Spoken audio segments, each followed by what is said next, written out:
How is everyone? I took way too long to try to set up this setup I have going on right now for this video, but we're just gonna work with it.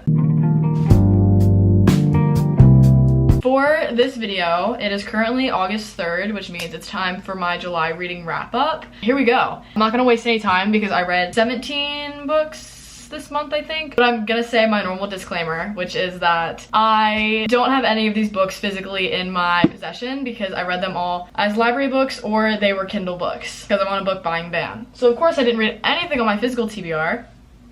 We're just gonna jump in because I don't have all day for this, I'm running out of daylight. The first book that I read in the month of July was Just Friends. First, before we start actually, I felt like I was kind of harsh with my ratings this month because I've gotten to the point where I'm like, you know what? If I don't like a book, I don't like a book. It doesn't mean I don't like the author or the author doesn't have talent or potential or whatever it is. I just didn't like it and like that's totally fine. So this first book, I gave 2.5 stars. Some like ratings over time, I also felt like I was being too generous or I was being too harsh. So now I'm like, let me balance out the harshness versus just me being like real. So I gave this one 2.5 out of 5. This is about Jenny, who's partnered with Chance for an oral communication project. So Chance makes up this fake childhood friendship that they share. It really takes you back to like when they were very, very much kids and then leading up to where they are now. I think they're like 16, 17 in this book. Of course, they end up developing a real friendship from this fake childhood friendship that he's created for this project. And then that, of course, because this is a YA romance book, becomes a romance. This book,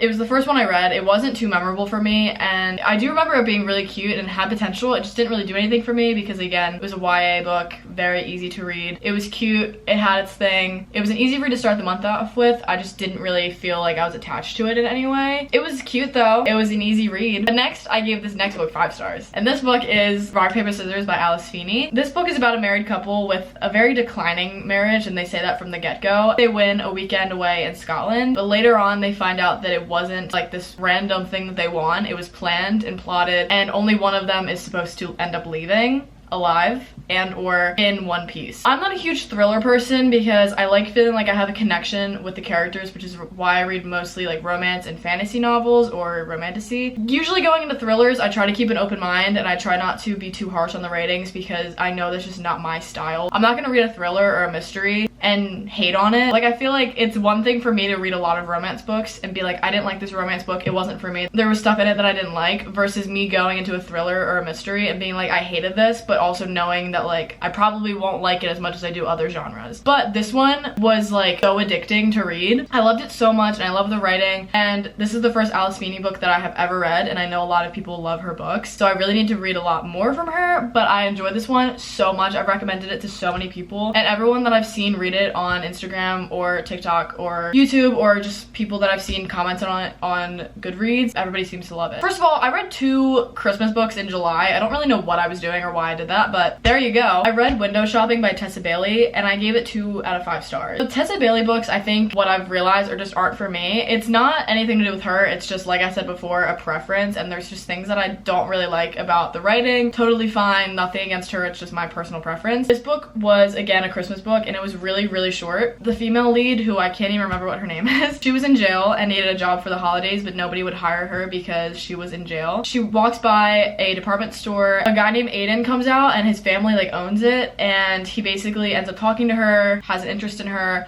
encourages her to apply, and when she does apply, he realizes that she was in jail, and he just kind of becomes this comfort person for her and is really sweet and lets her in and gives her chances. I just felt like for me this book was ruined so fast because things happened so fast between them. What really ruined this book for me was the smut. It was just a lot really, really fast, and it felt like there was no other connection between them than physical, and like there were really cute moments where I was like, oh my god, this is so sweet. I was kicking my feet at points, but I was also like literally questioning my existence at other points because I was reading digit every other page. So like I have to create boundaries for myself, and unfortunately that made this one a little bit of a lower ranking. Then I read The Wife Between Us by Greer Hendricks. I think I only gave this book 1 star because 0 wasn't an option. Listen, I'm not trying to be mean, I was just really bored. Like I said, thrillers and mysteries aren't my thing, so I'm not trying to hate on this book because I did see some people with really great reviews about it. I had wanted to read it because I saw great reviews. It just wasn't for me. It's about a woman who watches her ex-husband marry a young woman, and she's basically trying to warn her of her husband, and it had a lot of potential, and I think I could have liked it had I liked this genre more, but because I don't care for this genre, this book really did nothing for me. But I think other people would definitely like it. I really just should have done no rating because I feel like other people definitely could like it, and giving it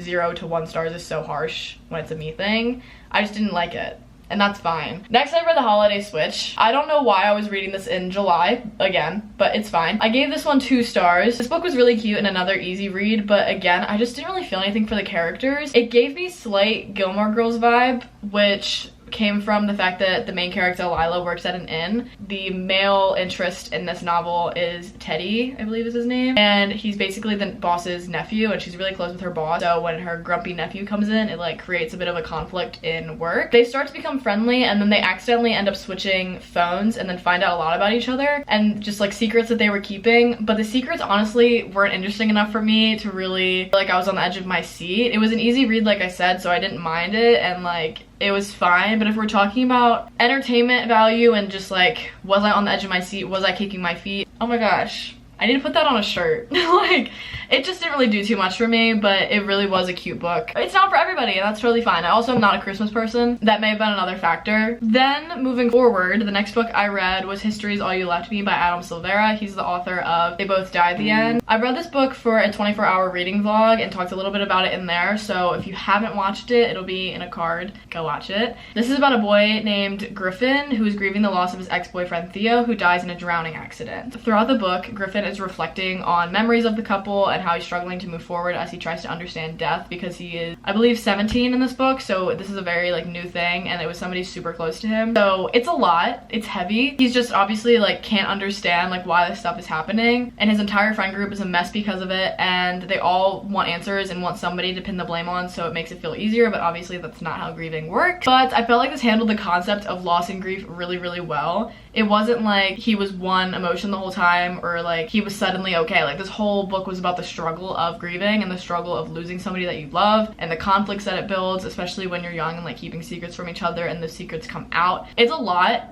This book was kind of heavy, but I was really entertained, and I felt like the topics in this book were handled really well. It just felt really real. Then I read We Are the Brennans by Tracy Lang. This book is about an Irish Catholic family torn apart by secrets. Daughter Sunday gets into a car accident where she lives in LA, and her brother goes to get her and bring her back to New York City because she basically fled and left everybody there in New York, went to LA for 5 years and then got on this accident. Her brother was like, maybe you should come home. I don't know if you should be out there by yourself. Her family is struggling with a lot of problems, and it's a lot. Like, it's very action-packed. Whenever I say action, I think of like a Marvel movie. It's not like that, but it's like they're just going through so much, and it can be really heavy at times. And while it was really entertaining, there was just constantly a huge thing happening to expose their secrets, and like that was cool and I was entertained. But for some reason, it still was only like 3 stars for me. I was really only at like a 3-star kick this entire month, which kind of sucked. It has a turnaround coming very soon. For some reason, I was really just like 3-star, 3-star, 3-star, and I couldn't really find anything that I was like gravitating towards,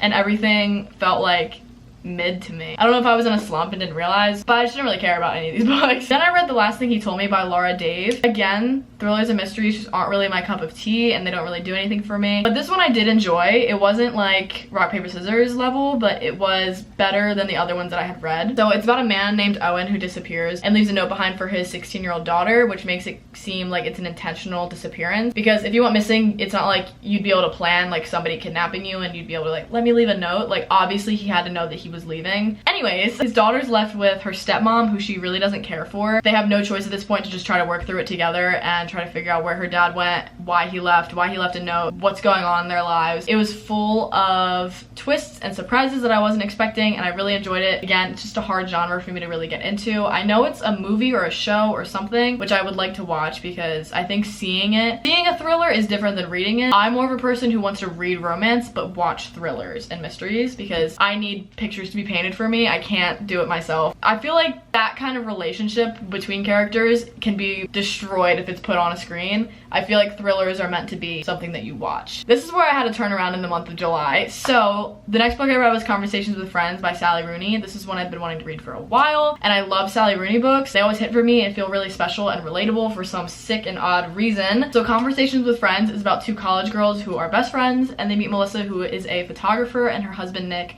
who is an actor. So Melissa and Nick are much older than the girls. They're like 10, 11, 12 years, I think like 11. And one of the girls takes an interest in Nick, and her name is Franny. Franny and Nick end up sneaking around together and have a secret affair, and Franny's wondering if or when Nick will leave Melissa to go be with her, because obviously he has to be in love with her if he's willing to cheat on his wife for her. This poor girl has no idea how men work, and I'm here to tell you. Okay, this was a really amazing book about friendship and like relationships and growth and the struggles of being yourself and trying to find yourself as a young woman, and let me tell you, that hit. So 5 stars. Next, I read Beautiful World, Where Are You by Sally Rooney. I had to keep myself on my Sally Rooney kick. It hurt, but I did it, and I'm standing on the other side, a little bit beaten down and a little bit bruised. This is another book about friendship and self-discovery, where two friends, Alice and Eileen, are young, trying to figure out relationships as they grow. Alice meets Felix and decides to travel with him, while Eileen connects with an old childhood friend named Simon. Both relationships have their challenges, and the girls are communicating through messages, I believe it is,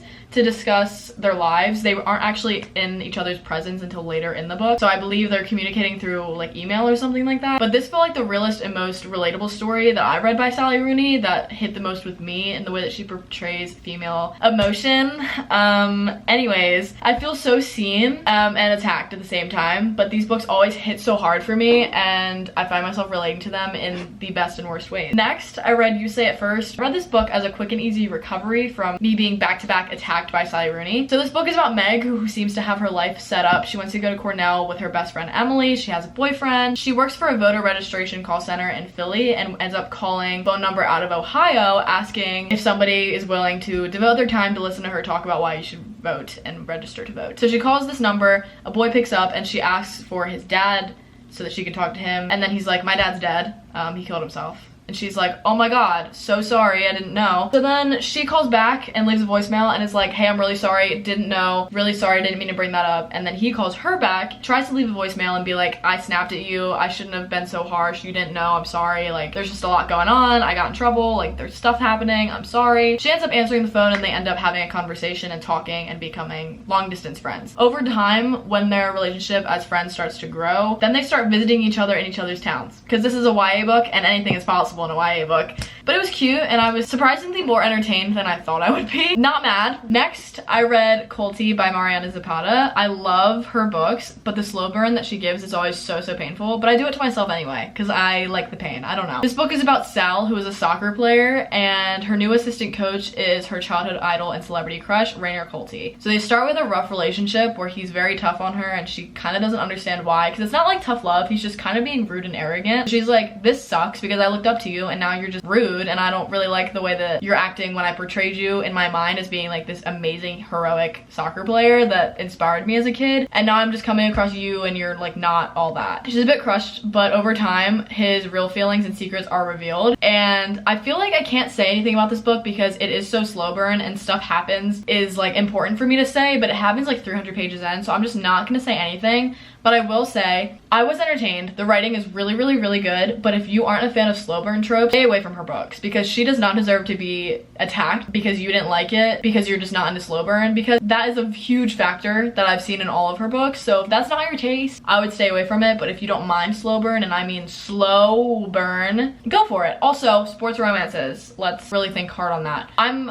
a huge fan, so I loved this one. Speaking of sports romances, I read The Play by Elle Kennedy, and I loved Hunter so much. Basically, Hunter Davenport declares celibacy. We're really just like diving right in, but he decides he's not gonna get distracted by girls anymore because all he wants to do is focus on hockey, and he's taking a little bit of the blame for them losing the championship last year. He thinks he was too focused on girls and not focused enough on his playing. He's like, you know what, I'm done with girls, I just need to focus on hockey. So he gets paired up with Demi for a school project, classic trope, and she has a very questionable boyfriend, and they go about things as friends, and then Hunter realizes that he really doesn't like the way that Demi's being treated by her boyfriend. So jealousy rises, and he he's trying to convince her to leave him without outwardly being like, you need to leave your boyfriend, because then she's gonna be like, no. So he obviously starts getting really jealous, and when she finally does, of course he's the first person to comfort her and defend her and make sure she's okay, but this only makes her relationship with him spiral, and I just love the Off-Campus and Briar U series so much. So these characters were really everything to me, and a lot of the Off-Campus series characters were in this book, so that was really cool. Seeing everybody over the years, because now those characters are in the NHL, so I just love them. Then I read The Dare by Elle Kennedy, and this is the final book in the Briar U series. This seemed to be most readers' least favorite book, and I have to agree. This book begins with Taylor being dared by her sorority sisters to hook up with Connor, who is a hockey player, of course, but also a huge player of women. She's like, okay, this will be easy because he'll be down to get with anybody. So they end up fake hooking up and then fake dating, because then after fake hooking up, her sorority sisters are like, well, he could have gotten with anybody, and she was like, well, you dared me to hook up with him, so like, what do you want me to do? So he starts with the fake dating because he doesn't like the way she's being treated and wants to help her confidence. However, miscommunication is literally the worst thing to exist in books. That seemed to be everywhere in here. They're constantly breaking up and getting back together for some reason, and it's always a dumb reason. I don't know. Maybe I just missed something that was like super special about this book, but I personally think that the series could have just ended with the play and I would have been satisfied. However, I do love this series and I'm sad that it's over. Then I read Throttled by Lauren Asher. I love Lauren Asher's books, and this was really hard for me to rate because the only option for me was to listen to it with an audiobook because of my book buying ban and the fact that my library didn't have the physical copy. That definitely is the reason why I rated this 3.5 out of 5 rather than a higher rating. We're gonna get into that. Something about the way that it was narrated just made me feel so uncomfortable, because then I'm just listening to smut and like I just couldn't really get behind it. It was really strange, and that was my first and hopefully last time doing something like that. It has nothing to do with the writing, so this is nothing on Lauren Asher's part. It's just the way it was narrated and my personal preference of not wanting to listen to moans. This plot I really did love. It's about an F1 racer bringing his sister along, where she meets his old rival, now teammate. So Noah and Maya end up having a relationship develop through the time that they are together on this like F1 tour. I don't know how this works. I'm simply here for the romance. So bear with me if I don't know all of the proper knowledge, but it's fine. I couldn't get too attached to it though because I'm listening to smut and it was just very unsettling. But I will be rereading this because I know that I could give it more than 3.5. I know it could be close to 5 stars. I just couldn't listen to it. Then I read Hot House Flower by Krista Becker-Ritchie. Let me talk about it. I love the Addicted series and I didn't think anybody could top Lauren Hale, but Reich